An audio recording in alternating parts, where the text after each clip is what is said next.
I have some things to show you. Well, welcome everybody. It's Rebellion 18.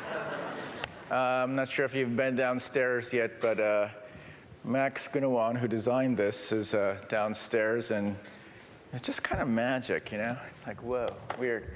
And I think of Max as an example of a great rebel, a guy who came out of nowhere, had this dream to make something not just cool, but something we've never seen before. Leveraged Kickstarter, made it happen, and he's still trying his hardest. So if you see Max, please cheer on his rebelliousness. Let's see, I'd like to pass this around because it's kind of awesome. So just sort of let it surf in the audience. Thank you. Just gonna do that. It's pretty amazing. I also have a few things in here. Let's see. I have this thing, which, another example, you know how conferences have apps and you're supposed to check in or do something, I'm not sure sometimes, and it gets a little confusing. The guys who designed the app, Sprocket, kept giving me this box. I'm like, what's this box? And apparently from this moment, I become a transponder. So if you come near me, you get a badge, and so I hope I don't get radiation or whatever. And our upcoming speaker, I think, is a real example of a rebel. You know, when people think of Japan, they think, Japan, you know, kind of conservative, kind of, you know, but if you ever visited Japan, there's a lot of dark side of Japan, and there's a lot of weirdness in Japan. And I had that moment yesterday when I was walking around, and my friends from Orisawa gave me this thing. And I was like, what is this thing? And I had to look it up online. But, you know, it looks like a Scottish kilt or something, you know? And then I looked it up, and this is what, if you've ever been to a sumo wrestling match, it's basically a banner ad. So, you know, that's pretty innovative. But Joey is not just this kind of a person, of course. He's been an investor for a long time, investing in all kind of great companies out there. And I remember he was saying how he's involved with this, I'm not sure if you tried these chocolates out, the Cho chocolates. He invests in chocolate, he invests in high tech, all kind of things. And I loved how he decided to invest in a topic near and dear to my heart, education. So I'd like to introduce to you perhaps the greatest rebeller in the education world, Joey Ito.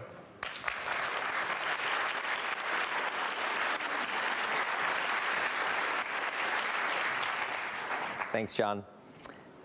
I wanted to start out by taking a poll to just see what my audience is. So I call this a body poll. So you're going to have to answer this question using your thumb when I say go. And the question is really a question about rebellion. So I want to, so it's either, this is all up, this is all down. So this is, you know, I'm here to try to learn how to overthrow the government. Wait, what, see, you're rebellious. I said, when I say go. This is, I'm here to get an eye to figure out who the rebels are so I can suppress them. And then this is, you know, I'm not sure about that Snowden guy. Could be good, could be bad, right? Ready? Go. Well, that's pretty interesting. I mean, I think we averaged about here, okay? So now remember back when you were 18. How did you feel back then? Ready? Go. Okay, so a lot more ups. So that follows the general rule. There's many, many versions of this sort of joke about how if you're 18 and you're not a communist, or if you're not a rebel, you have no heart. If you're 50 and you're a rebel or a communist, you're an idiot. There's different versions of that, but we tend to become more conservative and less rebellious as we get older. But I find that in this kind of company we find, and obviously John and others have selected the rebels, but I do want to talk about rebellion. So actually half my life ago, 24 years ago, I met Timothy Leary. He adopted me as his godson, which I wasn't exactly sure what it meant at the time, but it meant that we were going to hang out and do things together. But he's, to me, I had many mentors, but he was my rebel mentor. And Tim was pretty amazing. The thing that he taught me was a phrase that I continue to use as my mantra, which is question authority and think for yourself. That's what I try to do at the Media Lab. That's what I try to do in my own life. But it's actually pretty hard. I remember being on a stage like this with Tim, and we were at one of those new age sort of hippie conferences that he would do for money, because that was still his sort of following. And then there were all these kids, and he would be talking on. And then they came up afterwards and said, so what should we do next? And they said, think for yourself. And one thing that's really, really difficult, I found, whether you're talking about education or giving a talk, is to actually get people to think for themselves and question authority. And I think that rebellion's slightly different, but I think there's a very important connection between sort of free thought and then this notion of rebellion. And as John and I know, in Japan, being obedient is really kind of a very high art. And I think in America, you have kind of a history of rebellion. But another thing I'll say, just sorry about this one picture, if you notice the one before for 1 second, is that he's smiling, right? He's being arrested and he's smiling. He loves it. This is when he got framed for having marijuana. And his mugshot, he's smiling because he loved rebellion. He loved rebellion so much that he smiled all the way to jail. He smiled all the way breaking out of jail. And whenever I saw him, he broke out of jail at the age of 50 with the Weatherman Underground, and then gets kidnapped by the Black Panthers, and then the CIA grab him and extradite him. It's just an amazing life. But anyway, the point though is that rebellion is fun. Okay, and I think that if you read, actually, John Markoff was telling me about Stuart Brand's diary, and he was trying to get some insight into sort of the politics of the time, and it's all about the girls in his diary and all about the drugs, And so rebellion, I think you can go back in history, but doing yoga during the Occupy movement, or so I think one thing we have to admit is that, of course, we do it for a lot of reasons, and it's very important in the politics and all that, but young people often rebel and protest because it's fun. Let's see the next slide. So I was lucky enough to visit Tunisia just a few months after their overthrow of the government, and it was a lot of fun, and we had a big party, and it was this really amazing feeling of being in the Middle East during and after the Arab Spring, and when you remember that scene in Tahrir Square where everybody sort of showed up, and but as a sort of internet guy, I also thought about and talked a lot about the role of the internet in these protests. And even recently, as with Hong Kong, what you find is that we have a very amplified ability to mobilize people, especially to just go out onto the street and show solidarity in a movement. Now, what we find, and I was actually talking to Ethan Zuckerman, one of my faculty, just yesterday about this. It's interesting because you don't need as much preparation for these protests, and people can kind of casually come out. So the protests happen more quickly. It's actually easier, especially when they're unprepared, like in Tunisia, to overthrow these governments. Now with Syria and others, they're more prepared. But what you find is that in the more pre-social media revolutions and protests, it took years and years to get these things prepared. So by the time you actually had the thing and overthrew the guy, you still had this network of people that were pretty organized. The problem right now, if you look at Occupy, if you look at the Chinese recently in Hong Kong, they don't, they just, hey, tweet, let's all show up at the square, and they're there, they don't have a message, they don't know who's in charge. And so in an interesting way, this ability to mobilize very quickly, and I hate it when people talk about slacktivism, because it's not that, it's just different, right? And I think that we've now increased the ability to engage people in protest, but we have decreased the ability, or not decreased ability, but made it so that the structure isn't necessarily in place to follow through. So that's something that we need to think about. But to get back to this sort of theme about fashion and fun and rebellion, I mean, this is one of my favorite pictures, but but you know, the really important thing is that Smith's shirt, right? I think a lot of it was, you know, before we had Twitter, we had music, and music was really kind of this thing that helped pull this together. I mean, this is actually a more recent picture, but this idea that it's kind of cool, this whole punk rock movement, and I even have program offices. I'm on the board of the Knight Foundation, and at the Knight Foundation, it's kind of code, like, oh, that's cool. I mean, the code word is, oh, that's punk rock. You know, and it's kind of interesting to see, like, you know, foundation program officers and neckties saying, oh, that's punk rock, to mean that it's cool, right? And so you think about the sort of the whole punk rock movement, and this is, you know, but it gets very close to fashion. And what's interesting is almost immediately when something is rebellious, you look at the art scene in New York, this sort of constant fleeing from the gentrification by the hipsters and this kind of chase after them, and this relationship between sort of rebellion and fashion. And it goes all the way up to so where you know, grunge is haute couture, right? And this quote I found particularly interesting, because this is a David Byrne quote. I go into a gallery now, and rightly or wrongly, I immediately think of inoffensive tchotchkes for the billionaires and museums they fund. And this is actually kind of an interesting overall narrative, actually, which is, you know, the relationship between sort of the rebellious artists and I know Paula can talk more about this later, but and the people who fund them have always been a little bit at odds, right? Because you've got these billionaires or the patrons of the time who are basically the man, funding those people who are the rebels. And increasingly, and the argument is right now that Dave and others are making, is that there used to be a sort of middle class patronage of the arts, but it's becoming less and less so. And so that the artists have this necessity to appeal to these patrons that are even more rich. And so there's this sort of fundamental historical inconsistency, but it's kind of getting amplified. And I think this is sort of a key element about rebellion, which is, you know, we all kind of like rebellion because it's cool. And we remember, it reminds us of our childhood, and it feels good. But who pays for all of it, and how does it build itself into the system? And that's what I think a lot about.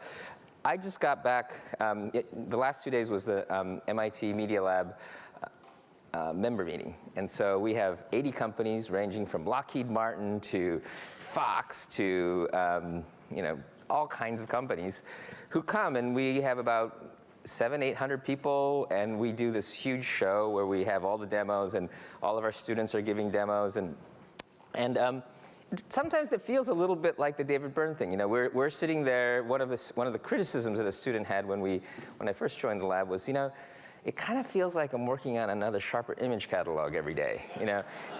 But I really want to change the world, and to me, this sort of corporate sponsorship of research also has that same problem, because these kids, these, you know, 18-year-olds, 20-year-olds, they're rebels, and I have to sit them in front of, nothing against Lockheed Martin necessarily, but they sit in front of Lockheed Martin, and we're just sitting around saying, well, you know, but I want to change the world. I want to deploy, like, consumer products, and we were like, Lockheed, like, do you guys ever make anything in, like, consumer, like anything more than 1,000 units? They go, well, we make more than 1,000 missiles, you know.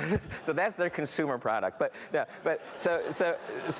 thing is, if you're a rebellious kid, it's a really difficult conversation to sit around and try to talk to the chief innovation officer of Lockheed Martin. Turns out he's a really cool guy, and he's also kind of a rebel. But anyway, to get back to this, I think there's always this interesting natural tension between the system, the man, and rebels. And as the director of the Media Lab, I think about that a lot. I think there is kind of an important way to frame this. I have principles at the Media Lab. My rebellious faculty don't agree with all of them, but I like them. But one of them, I always, one of my favorite ones is disobedience over compliance. And disobedience or rebellion is slightly different, but I think it's kind of similar. And the way I explain it is that you don't get a Nobel Prize for doing what you're told. You get a Nobel Prize for questioning authority and thinking for yourself. But somehow we've created an educational system that requires you to have the right answer, to be obedient, and to kind of do things the way everybody else does them, because that's the way you're supposed to do it. And I think when you start to think about systems, I think it's really important. And you know, Anti-Fragile is the word I love. I don't know if you've read the book. You just read the beginning and get the sense of the world. But Taleb in this book comes up with a pretty interesting concept, which is that fragile is something that breaks under stress and is not that robust against chaos. But he argues that robustness and resilience isn't the opposite of fragile, because robustness and resilience is basically inert against chaos. It survives chaos. And so he comes up with this word anti-fragile, which I find kind of interesting, which are things that get stronger when they're stressed or when they're attacked. Okay? And there are systems like that. If you think about, say, the immune system, right? So the immune system, the more it gets attacked, as long as you don't die, the stronger it gets and the smarter it gets. And I think about network security. I think that the hackers and all the problems that we have with network security are all ways that we are learning how to get stronger. If you take a kid and you raise the kid in a clean room with no bacteria, the kid will be so fragile that the minute the kid walks out of that room, they'll probably die. And so that stress is really important. And our bodies are set up that way. I mean, there's a theory that fasting, even though it does burns cells in your muscles and stuff like that, there's a theory that it actually sends and burns those weak cells. And so maybe it's actually good to fast because you're getting rid of things that should be gotten rid of and makes you more robust. So thinking about anti-fragile, I think you need to think about all systems, whether it's government or education, about how, because the world is complex, the world is stressful, and if you try to eliminate all rebellion, all stress, you come up with a relatively fragile system. This is a famous quote. I think everybody probably has seen this. But this is Thomas Jefferson to James Madison in 1787. I hold it that a little rebellion now and then is a good thing, and as necessary in the political world as storms in the physical. And I think Thomas Jefferson said something about, overthrow the government every 30 years or so is a good thing. And so at least, not all of them, but at least Thomas Jefferson felt that, rebellion was necessary to have some kind of change in the government, and that's the way the framers thought about it. Unfortunately, that's not how it is today.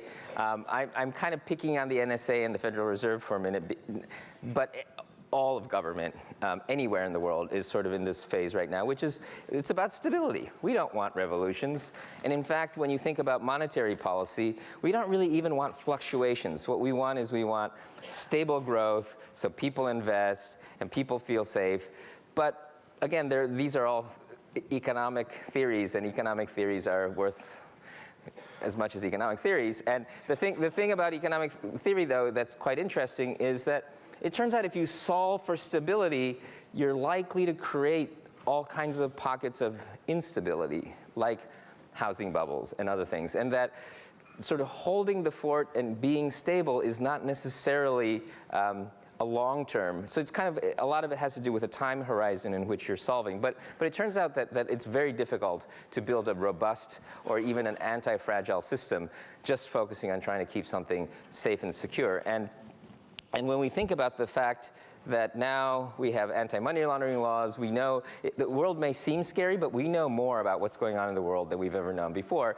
And I would say that most real rebellions, real overthrow of the government kind of rebellions, you can't do those unless you can move money around anonymously. I mean, it's almost impossible to mount an attack on your government with massive forces without lots of money going around anonymously. So we're kind of in a world where we, at least in the developed world, we can suppress what is traditionally called rebellion, right? So what we need to do, though, is I think we need to create systems that are anti-fragile, that are rebellion robust, rebellion anti-fragile. So at the Media Lab, what I want is I want everybody to disagree with me. I want everybody to be able to talk about it. And I want every conversation about the fact that they disagree with my 9 principles to make us stronger. And I think what's important as a leader of an organization where we're trying to get Nobel Prizes and trying to come up with creativity is I don't want obedience. I want rebellion as a key sort of factor. And then the last point on this slide I wanted to talk about was this one, learning over education. I'm a little bit biased here because I dropped out of college 3 times and got kicked out of kindergarten. But But I don't really like the word education. Education feels like something that people do to you, and learning is what you do to yourself.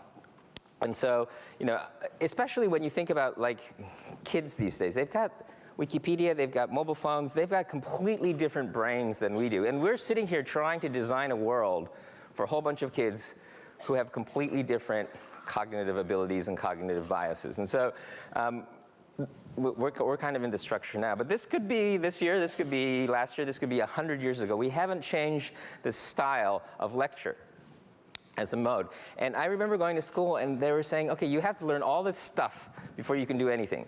It felt like I was being asked to read the whole encyclopedia from end to end before I was allowed to do anything. It's a weird thing because the Wikipedia is not only Wikipedia, but you've got all this information at your fingertips. But at MIT, we do science. So this is a polygraph machine this is an old technology, which is you can take galvanic skin response to measure sort of brain activity.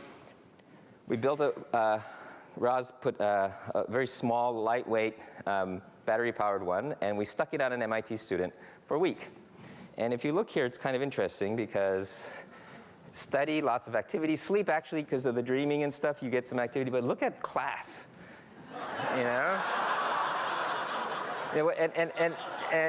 And what I love about this, if you go up to relax, they're actually thinking harder, trying to relax. But somehow class has this ability to put you in a deep state of lecture meditation, But I don't think this is actually new, by the way. I don't think you have to have a new cognitive framework to be bored in class. I think it's an old thing. So I think it's really important, and this is the slide I'll finish on, which is that we need creative learning. I think in the old days, or in many countries still today, in sort of mass production, post-industrial, pre-robot, pre-AI, you needed people who were obedient, could do repetitive tasks, weren't rebellious. But now, I think, by the way, I'm not afraid that the computers are going to take over the world or that we're going to lose our jobs. I just am afraid that we're not making people more creative, which is what you need, because the creativity is the thing that the computers can't do. All the repetitive jobs and all of the repetitive physical and mental jobs, I think, are going to be taken over by computers. So at the Media Lab, we talk about 4 Ps: projects, peers, passion, and play. We think that we know actually from 100 years of research that learning out of context doesn't work. If you're learning while you're doing something, you can learn something. But learning linear algebra with no examples is just it's almost useless. So projects are extremely important. Peers, teaching each other is a great way to learn, and learning in groups. Learning from a teacher through a lecture is just not natural. Passion is extremely important, and I'm sure we'll talk about this later. And play. So when you're trying to be creative, if you put pressure on somebody and you give financial rewards, they will do simple tasks more efficiently, but it will take them longer to do creative tasks. And so we're so used to putting pressure on people to be on time and obedient that we have stamped out creativity in our kids. And the rebellion, part of it is youth, but I think fundamentally our system of education, a system of work has stamped out creativity. And I think so. I want to sort of put rebellion and creativity into the same bucket. And I think that unless we're able to transform our children, our educational system, and our workforce to a more rebellious, robust system, we will lose our jobs to computers and robots, and that this is the only way we're going to survive. Thank you.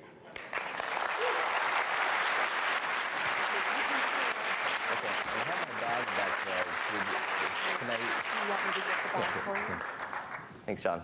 Hey, Joey. How you doing? Oh, so Joey, come back. Oh, we're supposed to do this. We're going to sit for a second here. This is I have this on this side.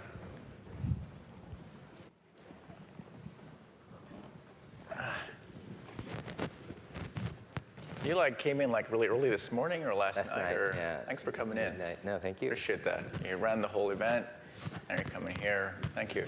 I kept taking notes while you were talking. But before I go into that, I just want to note that I've been studying you carefully. And not in that way, of course. But I've been a big fan of you for a long time. And I know that your views in education are probably the ones that can maybe make all of academia change, because you're such a multifaceted person. And I really felt that when I found this video of you on the web. Could you maybe play the video that I found on the web? Thanks.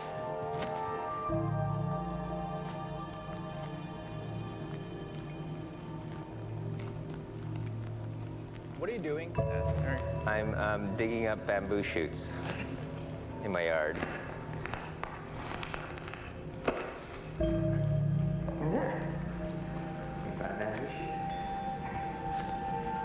Now we'll go inside into the yard.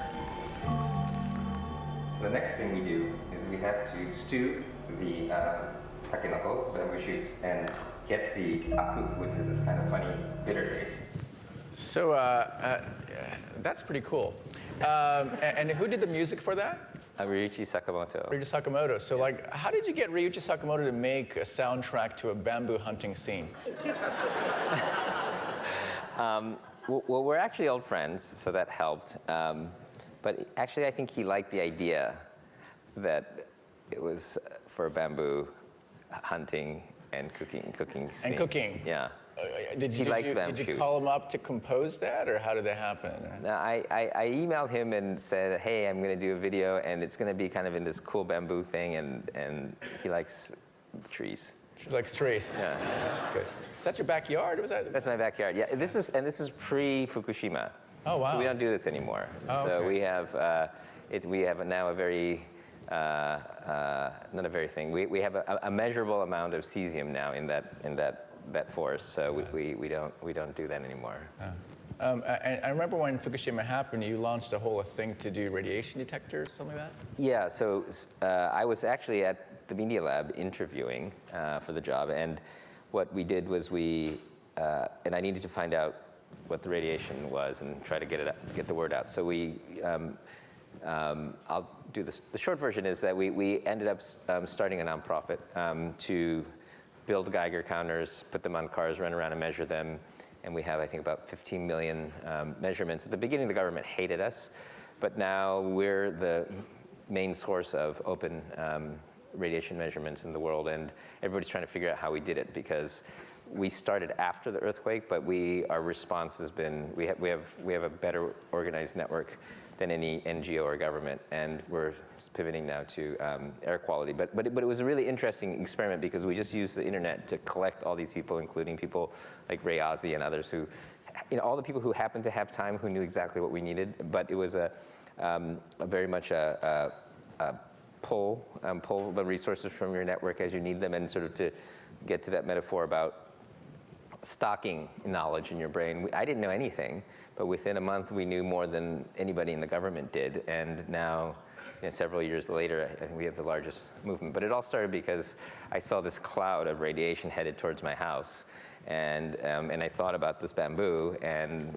could we eat? We wanted to measure things, and so did a lot of other people, but we activated this movement. And I think that's a real product of the internet. And I wouldn't call it it wasn't rebellion, but it was completely anti-establishment, because we knew they would fail, because they were too prepared for the wrong thing. This made me think about how your presentation sort of talked about the fallacy of institutions. And yet, I think it was Jean Monnet said that we need institutions because they make things last. Mm-hmm. And so I love how you made an institution to solve the problem. And that's a lot from, I think, your background in venture capital, and that you believe that money can create something of good or of bad, et cetera. So none of that. But we're in an institution, PopTech, and we're in this state called Maine. And I asked the president of PopTech, Lisa Filderman, if she could help find the bamboo shoot equivalent in Maine. And so I'd like to present to you officially, Joey, a potato. Thank you. Freshly pulled from the ground. Wow. As a bamboo shoot. Thank you, Lisa, and thank you very much, Joey. And it was a great talk. Thank you. Lisa, this way. Thank you. Want me to stay? Yeah. Thank you. Thank you for the potato. You're welcome. Lisa. It's compliments of my neighbor. Thank you. I dug it out of their yard yesterday. Yeah, fresh. Yes. There we go. It probably doesn't taste like a bamboo shoot, but similar. Right. So Lisa, I thank you for the opportunity to get to be a part of PopTech. I know we spoke a few months ago, and you were doing this, and what can I do to help your rebellion? Thank you for the opportunity. Well, you're welcome. If you recall, I called you and I was getting up my courage to ask John to give a keynote speech. And we kind of talked and talked and talked, and pretty soon, without even trying, I talked him into being the host of PopTech. So, thank you. Thank you. And I was noticing that, well, first of all, I read more about your background when you called me, and I noticed that you come from an activist background, health activism. Can you talk a bit about that? Yeah, well, if you ask my parents, they'd say I came from an activist background for many years. But, so I went to college, and a lot of what Joy was talking about really resonated with me. I got a lot out of college. I was a good student, but it wasn't very exciting. And probably when I was about 24, was 1981, and I was working in Los Angeles doing a public health project for children with cancer. And without much preparation, the AIDS epidemic arrived on the doorstep. And this was in really late 81, shortly after the first cases of AIDS were reported. And I would say my true education came over the course of the next 15 years. That was when I immersed myself in that work and went on to direct the AIDS program at Yale. In a climate that was full of pushback and difficulty accessing services, and everything was hard. So disobedience became a real good trait to have in those days. And I think maybe when rebels mature, they make institutions, and so I noticed that. Could you talk a bit about PopTech's history, this institution here? Sure. I think the best way to start talking about PopTech's history is to remind, probably about 2/3 of you are first-timers to PopTech. So welcome. We're really delighted to have you become part of our community. And 1/3 of our audience are people who, some have been here for every 18 PopTechs that we've had. But I want to take a little walk down memory lane. So Jim, could you roll that video, please?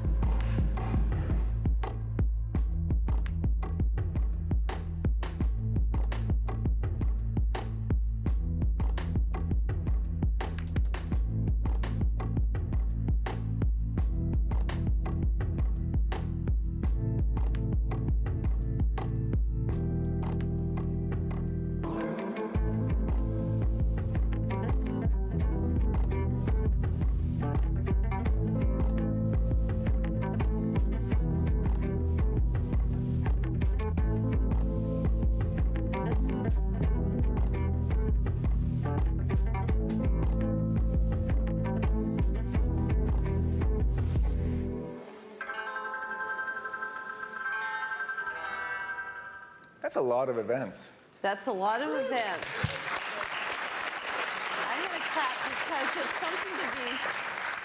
I think that signifies a rich history and a deep community. And for those of you who have been to many of those PopTechs, I hope that was a treat to be reminded. Also, I think what's been really lovely about PopTech is, we're based here in Camden, Maine. This organization was founded in Camden. I'm really happy that one of our co-founders is here and has only missed one PopTech, and that's Bob Metcalf. Right over there, Bob. He's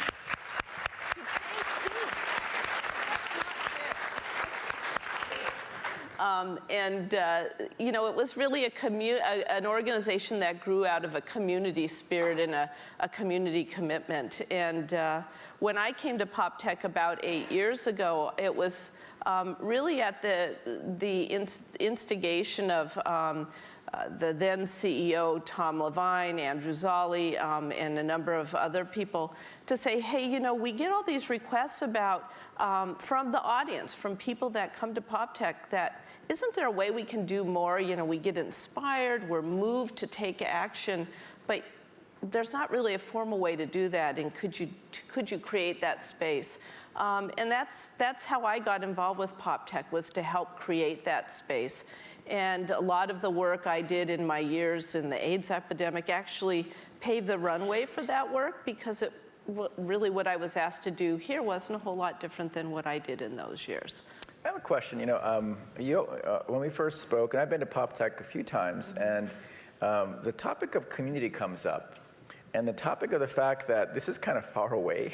It's kind of even in a nor'easter, it's a trek to come out, it's not easy to check out of your work and to come out this far. Yeah, and it's interesting the remoteness. I mean, I live in Camden, and my family moved here 18 years ago with the idea that we were going to take a year-long sabbatical and just sort of check out, be rebellious, do something different. And pretty soon we woke up and all of our kids have gone off to college. So there was something about the place that seemed both intellectual and calm, and had this ability. There was something about the sense of place here that opened your mind to think about things differently. And I think that's been a bonus for PopTech over the years. We just did a little retreat out on North Haven Island this weekend, myself, a number of alumni fellows and fellows faculty. And we got on the ferry boat, and as we pulled away, everybody had the sense we were going away. We were going somewhere to do something special. And I think everybody that was involved with that would share my reflection that if there's hard work you have to do and good, clear thinking, there's no better place than Maine. Nice. That's a good Maine commercial. Very good. It's a couple things. I was rushing over here. It was 7:30, I think. At the bed and breakfast I'm at, I just hopped to get my orange juice and banana, and there was Helen Fisher, who's speaking later. And Helen said to me, I didn't tell this yet, but Helen was saying to me that the experience she's had with your staff, your team, has been unbelievable. Because coming here, a little complex. The person she worked with, Karen, she said that, oh my gosh, this is like Ritz-Carlton. This is like so amazing. So thank you for your staff's effort on that front. You're welcome. Thank you. And thanks to the staff. Thank you.